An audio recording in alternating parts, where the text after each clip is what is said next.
الحمد لله والصلاة والسلام على رسول الله وعلى آله وصحبه ومن والاه. السلام عليكم ورحمة الله وبركاته.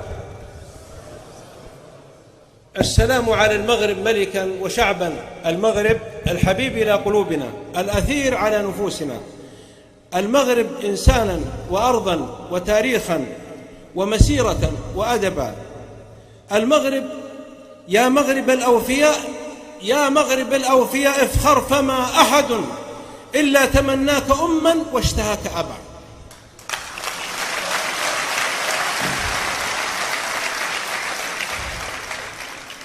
يا مغرب الأوفياء افخر، فما أحد إلا تمناك أما واشتهاك أبا. وكاد يحكيك صوب الغيث منسكبا، لو كان طلق المحيا يمطر الذهب.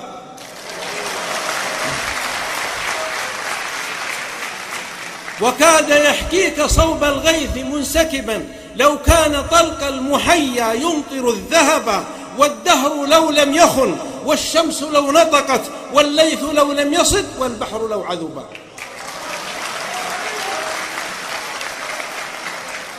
وبالشعب يقول الشاعر الأمير عبد الله الفيصل: اشتقت للمغرب وانا توني جاي، الله يصبرني على حر شوقي.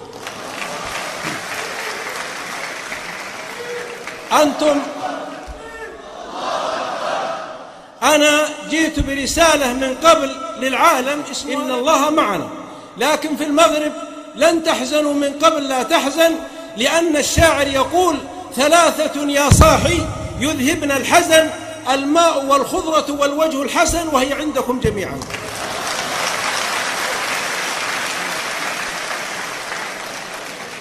أنا أحترم تاريخ المغرب وعقيدة المغرب ورسالة المغرب وثقافة المغرب ووحدة المغرب وأمن المغرب. جعل الله المغرب آمنا مطمئنا وسائر بلاد المسلمين.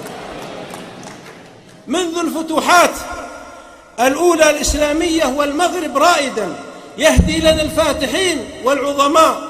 أهدى لنا قائد الفتوحات طارق بن زياد البربري العظيم المجاهد رضي الله عنه.